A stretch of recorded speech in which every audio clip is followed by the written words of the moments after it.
What's going on, everybody? Welcome back to the post-game show. And obviously, it's a bit of a rough one.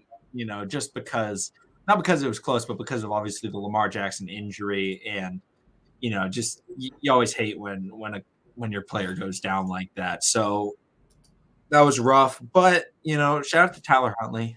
Played well. He was able to get the Ravens really into a position to have a chance. Shout out to the onside kick from Justin Tucker. Great onside kick. But I think this is the first thing that we got to talk about. Greg Roman, once again, on the 2-point conversion call. What? That's just he always calls that. What is that play? The Ravens are like 3 for, I know Lamar Jackson was 3 for 15 or something like that.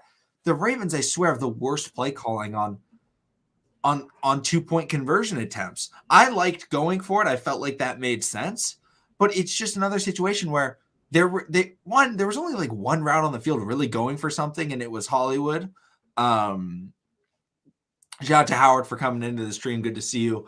But I think Hollywood was on a route and he was running, to the side, and Mark Andrews kind of stopped and was waiting. There were 2 guys. And it completely restricted the field. And they call that play all the time, and it doesn't work. It doesn't ever really work, especially in the 2-point conversion. And he calls it so often.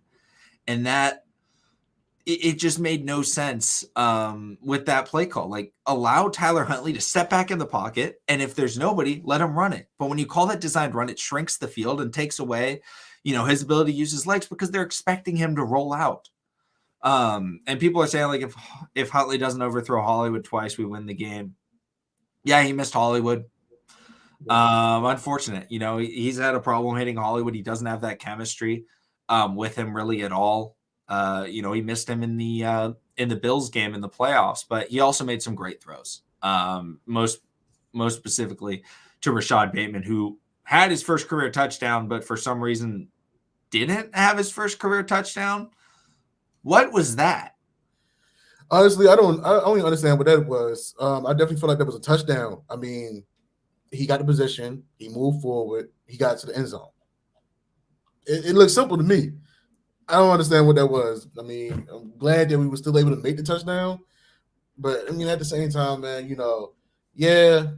when things started looking shaky, I'm not going to front. I mean, the whole game was looking shaky, but when it was up 10-0 and we wasn't, answering. It's what is that we're doing? It becomes nerve wracking. I mean, 2 back-to-back losses against AFC North rivals. Then coming up this next Sunday, we got a host Green Bay. Yeah, and thank you so much for the super chat, YPC. Not very happy with Greg Roman. It says we might have to send some threats to get Greg Roman out there. Sorry that I said this. Man, Greg Roman, I mean, I see a lot of people talking about it. Greg Roman needs to be fired. Says Alex Baldwin says that. I mean, I don't know what the play calling was when Lamar was in the game. I mean, it just seemed so poor the entire time. It was just not going at all. I'm pulling up the game summary right now so that I can go by play and what happened. But the Ravens start off, and it was the quick pass to Hollywood that worked, and then it was just okay, run. And then Lamar got sacked, and then they ran a QB draw, I think, on the 3rd down, or they did at some point on 3rd down. They ran a QB draw, and it didn't work. But it was 3rd and long, and it's why are you running a QB draw? And then it just was so many. We talk about the checkdowns, and it's not. I mean, the checkdowns are bad, but it's always situationally, they always do checkdowns in the wrong spot. It feels like in 1st and 10 is when they're oh, let's run a check down to our running back. And that's not, I don't think the way to really do it is to be because that's basically just running the ball, but a bit slower because our running backs aren't quick enough to get a lot of upfield. We saw that a lot with Tyler Huntley, just snapping the ball and throwing it quickly late in the game. But Let me ask you this: do you when it comes down to breaking down the defense? Because I know I'm on Twitter as well while we're streaming, and I'm seeing a lot of people talking about our number 2 quarterback. Reading the defense. I feel like he reacts to the defense versus reading it. That's where I feel like Lamar Jackson gets a little bit more stuck. Instead of reacting to what's coming to him, he try to read it, and that's what slows up his momentum and his thought process. Whereas Tyler Huntley, we talked about this many times. He's going 100 miles per hour, maybe even 200 miles per hour. He's always thinking fast in his next move. So I like the way he worked the field. I mean, I like how they didn't hold him back or restrain him. They let him play.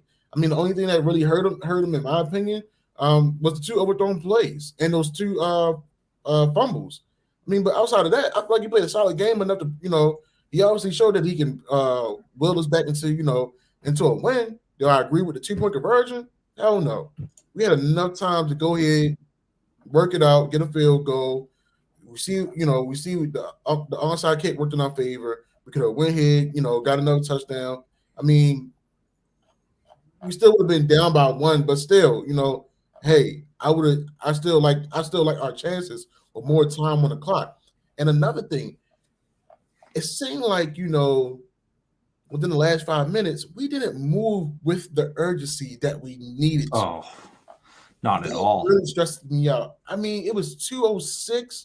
We rushed to the line of scrimmage, and we spiked the ball.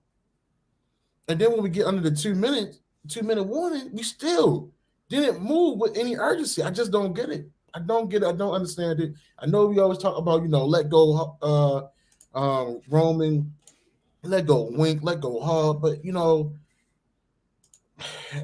it's sad that it really has to come to this. But I mean, we want it to happen in our heart of hearts, but sometimes, being a realist that we are, we have to be real that it may not be any changes in the offseason. And this might continue being, the ongoing story of the Ravens for maybe a couple more years of, we're a pretty decent team. We're good enough to make it to the playoffs, but we're not completing. Yeah, and the Ravens, if the Niners are able to beat the Bengals, the Ravens are still going to be winning this division. But right now, the Ravens have won 1 game in divisional play. Mm-hmm. They are 1-3. They still have to play the Bengals. They still have to play the Steelers. The Ravens got dismantled by the Bengals late in that game. And the Steelers, it's just Lamar Jackson's never beaten Big Ben. And I don't think that's like specifically Big Ben. It's just Big Ben when he has a really good defense, because Steelers have a great defense. Big Ben is able to do enough to get the win. It's not Big Ben that's beating the Ravens. It's the defense that's been able to contain the Baltimore Ravens offense with Lamar. But overall, like, that's something where the Ravens have to look at it like, okay, we're doing well against every team when we're playing them the first time, right? Pretty much every team. But all of a sudden we play the teams that have played us a lot, and they're stopping us, right?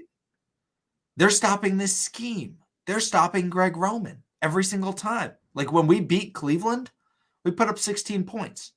We had like 150 yards or something like that.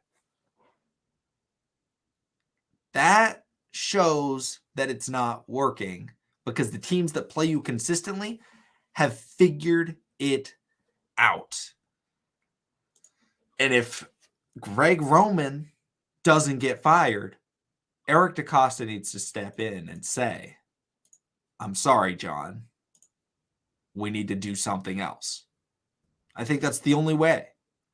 It's the only way that the Ravens can move forward is if they change up the coaching because it's not really working. Yeah. It's not working at all. And what is this, week 14? We've been talking about letting go the trio since how long, McConnell?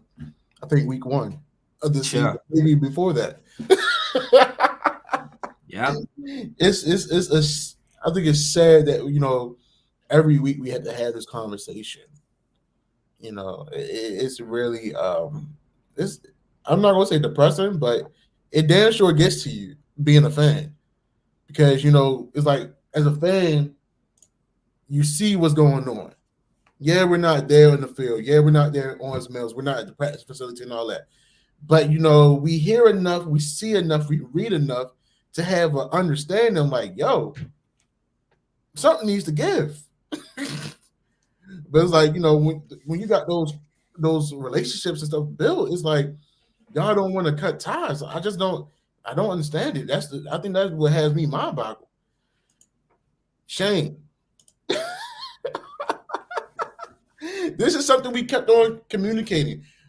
We kept on talking about. Literally, I think Patrick Ricard, Nick Bull, they need to continue staying out the games for the rest of the season for Rashad Bateman's growth to continue and develop. Because the more he's on the field, the better he's going to become, and he's going to be a great piece to this offense. I just don't understand why we're not really utilizing him. I'm glad that him and Ty was able to hook up. I'm glad to see that he was able to, get the 50-50 ball. I think that was maybe like that was maybe the only 50-50 ball we probably seen this season. Honestly, I could be wrong. Yeah, the Ravens got to throw it up for him because he's shown that he can do that, and that's something he did in college. And that's something that Tyler Huntley was like, you know what? We're kind of struggling. Let's give it up for him because he wasn't hitting Hollywood. Hollywood's not going to win a 50-50 ball. Hollywood, if he's got you beat, you can hit him. But Huntley was like, you know what? I can just throw it up for Bateman and see if he's able to come down with it.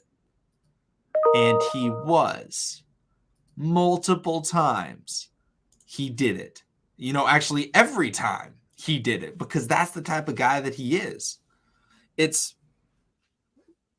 something that the Ravens, I don't know why they haven't recognized it, but they have a really great young player that they're just not utilizing because they are sticking to these basic concepts and not trying to allow Lamar or the wide receivers to do what they're able to do. Because, it's just, I don't know why they're not hitting them. And Lance says, like, Greg Roman has a lot on his plate, basically a lot of injuries, hard to work around stuff when you don't have your best player, which is true, which is absolutely true. But if your players are all injured, you should focus on who your best remaining players are and figure out how to utilize them. I was about to say, Lance. Yeah, we understand that, wholeheartedly agree that, but at the same time, there's other teams in the NFL that has actually analyzed their personnel and used them to the best of their ability and put them in the best schemes to win. Honestly, if we want to talk about teams that's hurting or teams that don't have some of the best talent, that team in New England. When Tom Brady won about 6 of his Super Bowls, he didn't have some of the best talent. He had a lacrosse player. He had, guys that's on their last legs of their wide receiver career, effective running backs, not stellar running backs, but effective enough to run, to run the ball and give you positive yards. Hell, I remember even a year when they had a fullback running the ball. Yeah. So, it's really honestly, we can't keep on, using that. We can't use the reasoning or excuse of the injuries. If you know your personnel, if you analyze your personnel, you know what they can bring to the table. Why not utilize them to the best of your ability? I'm gonna keep on referring back to that Miami game. Miami had damn near everybody hurt, in regards to wide receivers. But what did they do? They utilized their personnel to the best of their ability, and ultimately came out with the win against us. Yeah, and I think this was just another game that showed how inconsistent this team is. The first half obviously was played pretty poorly. Obviously, Lamar got hurt, but the Ravens the whole team started out really slow, defense and offense. Very. And there was a questionable pass interference call on Chris Westry, but you know what? They called it. It's whatever. I'm not going to complain about penalties on stuff like that. Penalties was ridiculous today, honestly. Like even at the penalty on Rashad Bateman, I'm like, dude, why is Denzel Ward calling for this penalty? It was literally just it wasn't even really a push. It was a love tap. Yeah. It's just something that this team is just like, gonna need, and they're gonna need to be able to figure out how to consistently play. Doesn't have to be amazing football, but not get into these slumps where nothing works, because that is how the game started for them offensively. They had 3 points. When they had 3 points, I think at like halftime or whatever it was, they had more points than first downs. Yeah. That is not acceptable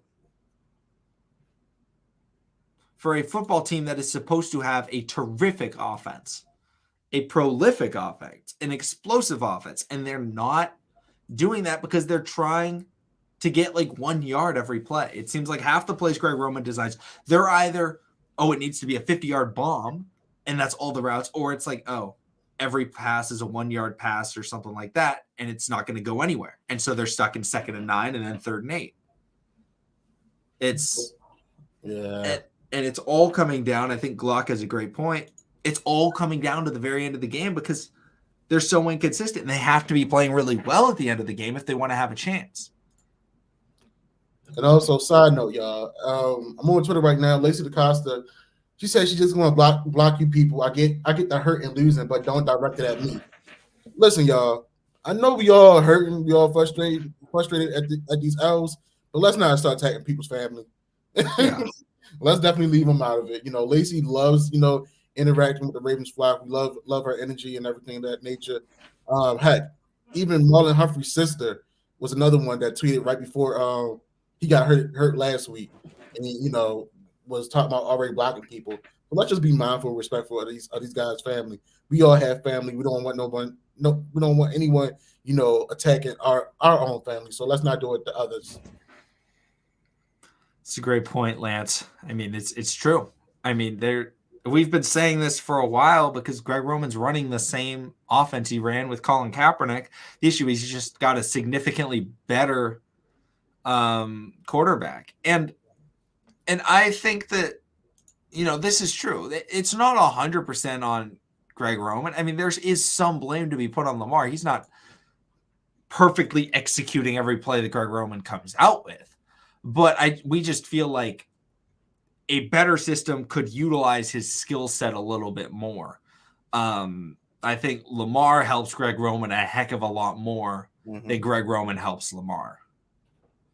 And I think that's something we've always been talking about. Like, I would say we're being more honest about it. Yes, we're seeing more of Lamar Jackson's flaws, in this season. But honestly, only reason we're seeing more of his flaws is because he's playing hero ball. He's really forcing the games.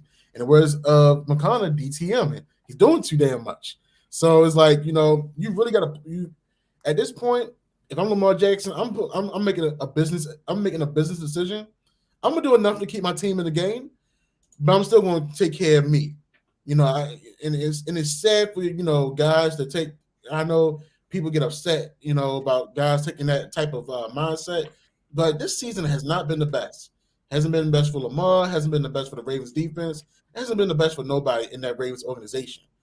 So me personally, I'm looking towards the next year because right now, y'all gotta think about it. Yes, if we make it to the playoffs, who's to say we're going to win? Depending on who we play. I don't know about y'all, but I'm tired of going through these, these heartache, stressed out games. I'm tired of seeing the slow starts, and we've already covered that early in the season. We're going to eventually get caught up by a team that doesn't let up, and that happened with the Cincy game. That happened with the Miami. Yeah. I mean, and you can't do that in the playoffs. It's like, and then for the past couple of years when we got into the playoffs, it's like we don't know what we're doing. I mean, the good thing about the playoffs in the past 4 years is that we was able to beat the Tennessee Titans. But when we get to Buffalo, we didn't know what to do. We can't keep playing ball like that. We can't keep playing ball like that. And it seems like, so Shane brings up the slow starts, right? Ravens starting slow every week. Mm-hmm. The Ravens used to start so fast. Why? Because teams weren't ready. They weren't ready to play the Ravens. I mean, it was just so different, so new, so unique that they would just get hit in the mouth and they just were fumbling and they couldn't do anything. Not fumbling the football, but like fumbling like they were trying to figure out what to do, how to stop it. And it would take them a few drives, and then the Ravens would be able to adjust. The issue is now teams know what to do at the start. So the Ravens come out with the same game plan pretty much every single week. It doesn't work at the start of the game. They start slow because the other teams have all adjusted to the Ravens game plan. That's typically pretty basic at the start of games. And then the Ravens are fumbling and they're trying to catch up and change things around. And that's where it comes down to Greg Roman. Yeah. But I think it's so annoying. I think, Joshua, you brought it up. We didn't talk about it a ton, but the Ravens were not urgent whatsoever at the end of the game, it seemed like, until they got the ball back the second time and they were on the final drive of the game. That was the only time I really saw them with a lot of urgency. They were just slowly moving the ball up the field. And then luckily they got a big play to Rashad Bateman on that fourth down, and then the touchdown to Mark Andrews. But it was slow. It was moving the ball very slowly, and the Ravens need to figure out how. I mean, we talked about it before the game. 2-minute offense. They're good at it. Use it. Mm-hmm. And I know that Tyler Huntley obviously has less experience than Lamar. That's what Lamar's really good at. Maybe he's not as good as Lamar, but he looked decent today, going at least with some tempo. But also the tempo, going with tempo, it is reducing those times where the Ravens are sitting in the pocket. Lamar's there's 3 seconds on the clock. The Ravens got a penalty on a third down because nobody was set, because they're coming out of the pocket with 5 seconds left on the play clock or whatever, because they're not getting the plays quick enough, or maybe Lamar's taking too long. We don't know. That's not something any of us can speak on. But when they're going quick, those problems don't happen. So Ravens got to figure that out as well. Yeah. Man, I know a lot of people want to definitely talk about, offensive line. I feel like, offensive line, I think something you and I both can agree on.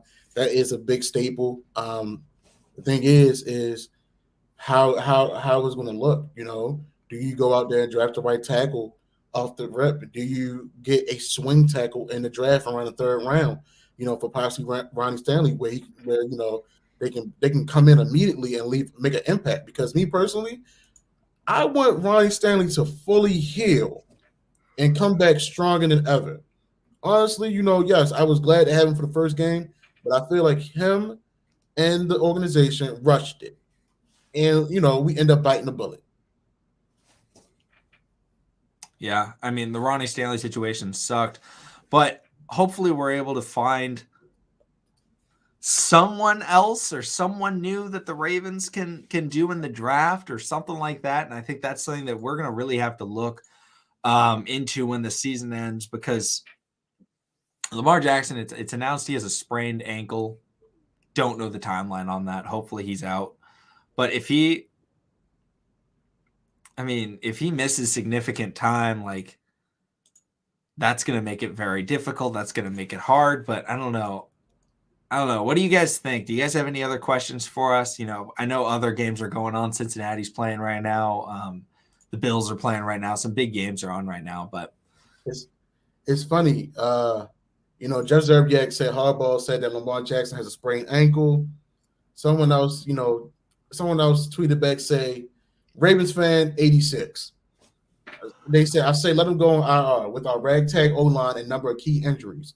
We aren't going anywhere anyways. Save him for next year. I guess injuries could mount again, but I sure hope not. There are other changes and players we need on this team to make Lamar whole again. I know that fan is hurt, but that's the honest thing someone could say. What position Ravens draft as long as it's not a Michigan player? Honestly, me personally, Drew, I feel like we need to go for right tackle. I feel like, first round pick, it has to be a media starter. I know this, and I don't think this draft is the best in regards to O-line. I think it's slim pickings. I mean, McConnell and myself will definitely look over it throughout the weeks, and especially after the season's over. But Yeah, I mean, it's a couple of right tackles out there that can like be an immediate start. I know everyone's talking about having Jawan James back and things of that nature, and him possibly starting. But have y'all guys actually watched his game film? Jawan James may not be the answer because I seen some of his previous film, and I seen him got overworked by a couple defensive ends. So I mean, if he can come back stronger and help you and really stand his ground with us, I'm all for it. But I need a security blanket. So what young players are benefiting in this time for the Ravens? Biggest one I have to say is Bateman, obviously, even though that's not even an injury issue. But in terms of, has there been a young guy stepping up, making a name for themselves? Maybe Averett, maybe. Only person I'm gonna say is the for sure tackler is Brandon Stevens. Yeah, Stevens. I think so. Unfortunately, dropped a pick. Yeah, I was about to say, like you would have had better hands. You were a running back at one point in time in your football career. Yeah. But I definitely feel like he benefits from it a lot. But the simple fact, him coming when he came into the facility at Owens Mills since day one, they had high hopes about him. They've been talking about him highly. So I definitely feel like he's the one that benefit from it a lot. I just hope he continue to get better with every game and just become a real playmaker. I love that he throws his body. He doesn't give up. Hell, we saw Nick Chubb drag him a little bit, but he still hold on. So I think it's Brandon Stevens. I think Brandon Stevens is a great answer for that. And also maybe Pat McCarry. I know he's not like a young player, but he's a guy that's stepping up due to the injury, or he did at right tackle. But that's kind of the only other guy that I can really think of. I don't know. It's just a lot of things going on with this team. We're going to have to really deep dive into the draft and this roster and see, because there's so many changes that this team will go through. Hopefully coaching changes, but I mean, I doubt Greg Roman, anything's going to happen with him this week. I mean, yeah. Lamar got hurt, so he's not going to get punished for that. But yeah, this offseason, I feel like this offseason is going to be busy for you and I. For the simple fact, I feel like this is possibly going to be the most interesting offseason in Ravens history before drafting Lamar Jackson. Reason I'm saying that because the media's been out there, the fans been out there. There's always been tension, low key bullying inside the facility. There you can tell when some things are not right and some things where they're just keeping it in house. And I feel like for the past maybe 2 years since Lamar won the MVP, I feel like definitely with the frustrations, those have been in house. I mean, the only person that really expressed it via Twitter was, Hollywood. But outside of that, they keep everything in house. You know what I mean? You can maybe read in between the lines with Marlon Humphrey, and I forgot which game it was, but his post game interview with the statement of it's always miscommunication on the field during games, but during practice is like we understand each other, everything is going. So you gotta be mindful of those things. I know people also said some things about Rashad Bateman getting a new agent and also maybe even saying something on Instagram. I don't know how that's going to look next season. I mean, people say, I don't know if that's going to be like a Hayden Hurst situation. I hope not. But yeah, I feel like there's definitely going to be an interesting offseason for sure. The benefit is the Ravens got to see how good Bateman can be today. And hopefully he's utilized more in the future, but I mean, that's just something that we're going to have to pay attention to in the post-game comments and what the Ravens do. If Lamar Jackson's healthy, what everything's going on in that situation. But I don't know. I feel like that's a good spot. Joshua, if you want to keep going, I feel like I'm probably going to go watch some football. But I don't know. What do you think? You think it's a good spot to wrap up, or? I definitely feel like it's good. We'll talk to y'all Wednesday during the week, man. Yeah. We'll be tweeting and stuff like that. Make sure y'all like, share, subscribe, and comment, and keep on keeping the faith alive, y'all. We got 4 more games. So we'll see how the rest of the season goes. Absolutely. All right, guys. Thank you, everybody, for coming to the post-game stream. Sucks about the injury, sucks about the loss, but, we'll bounce back. We'll be back live streaming on Wednesday. Have videos out as well throughout the week. But thank you, everybody. We'll see all of you again next time.